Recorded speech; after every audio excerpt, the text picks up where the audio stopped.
پیارے نبی تجھ پہ قربان، میرے پیارے نبی تجھ پہ قربان، میرے پیارے نبی۔ دنیا میں ہر شخص شعوری یا لاشعوری طور پہ کسی نہ کسی کا فین ہے، کسی نہ کسی کو کاپی کرتا ہے، مگر دنیا میں جس بندے کو بھی کاپی کیا جائے اس میں کوئی نہ کوئی کمی، کوئی نقص موجود ہوتا ہے۔ واحد ہستی انبیاء کی ایسی ہستیاں ہیں جن کو اللہ رب العزت نے اپنے حکم کے ساتھ دنیا کے لوگوں کو اپنا رہنما، اپنا رہبر تسلیم کرنے کے لیے وہ ڈکٹیشن دی ہے جس کی مخالفت کی گنجائش نہیں۔ یہ سلسلہ حضرت محمد صلی اللہ علیہ وسلم پر آ کے اختتام پذیر ہوتا ہے۔ آپ کی سیرت میں زندگی کے تمام پہلوؤں کی رہنمائی موجود ہے، لیکن میں سنگل ایک نقطے پر تھوڑے سے وقت میں گزارشات کرنا چاہتا ہوں۔ وہ نقطہ ہے دنیا میں معاشروں کو لیڈ کرنے کے لیے لیڈرشپ سکل کے نام پر بہادری کا نقطہ، جرأت کا نقطہ، استقامت کا نقطہ، اپنے موقف پر ڈٹ جانے کا نقطہ،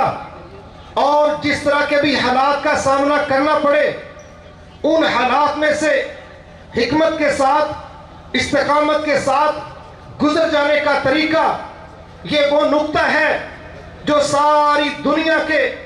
مسلمانوں کے لیے رول ماڈل ہے۔ وہ گھر چلائیں تب بھی، ادارہ چلائیں تب بھی، جماعت چلائیں تب بھی، وہ ملک چلائیں تب بھی، اللہ کے نبی کا یہ جو انداز ہے یہ دنیا میں منزلیں پانے والوں کے لیے بہت بڑی رہنمائی ہے۔ دنیا میں جب ہیروز کو پیش کیا جاتا ہے تو یہ تاثر دیا جاتا ہے کہ ان کا ماضی اس طرح کمزوریوں سے تھا، اس طرح ان کا ماضی کمیوں کے ساتھ وابستہ تھا اور یہ مسائل تھے، لیکن وقت کے ساتھ وہ ابھر کے سامنے آئے۔ میں یہ سمجھتا ہوں کہ دنیا کے اندر لیڈروں میں سب سے زیادہ مسائل کا سامنا انبیاء کو کرنا پڑا، اور اس کی دلیل خود حضرت محمد صلی اللہ علیہ وسلم کا فرمان مبارک ہے۔ جب آپ سے کسی نے سوال کیا، اے اللہ کے نبی صلی اللہ علیہ وسلم، دنیا میں سب سے زیادہ کن لوگوں کو آزمایا گیا؟ آپ نے فرمایا انبیاء۔ یہ دلیل ہے اس بات کی کہ سب سے زیادہ امتحانوں سے گزرنے والا طبقہ انبیاء کا طبقہ ہے، اور ان انبیاء کو لیڈ کرنے والے، جماعت کروانے والے، امامت کروانے والے اپنے سٹیٹس کے لحاظ سے سب سے زیادہ آزمائشوں سے گزرے۔ اور کیا سیریل ہے آزمائشوں کی؟ آپ ابھی دنیا میں تشریف نہیں لائے، آپ اپنے والد کے سائے سے محروم ہیں۔ آپ اس دنیا میں تشریف لے آئے، ابھی عمر آپ کی 6 سال ہے تو والدہ محترمہ کی شفقت سے محروم ہیں۔ آپ ابھی 8 سال کے ہوئے تو دادا جی کے سائے شفقت سے محروم ہیں۔ یہ سیریل ہے، یہ سٹارٹ ہے آپ کے کیریئر کا، لیکن جس طرح آگے آگے بڑھتے جا رہے ہیں، آپ نے بڑے بڑے مشکل حالات بچپن میں دیکھے، بکریاں تک چرائیں، مزدوریاں تک کی، لیکن آگے بڑھتے رہے، حتیٰ کہ 40 سال کی عمر میں جب اللہ نے آپ پر نبوت کا تاج سجایا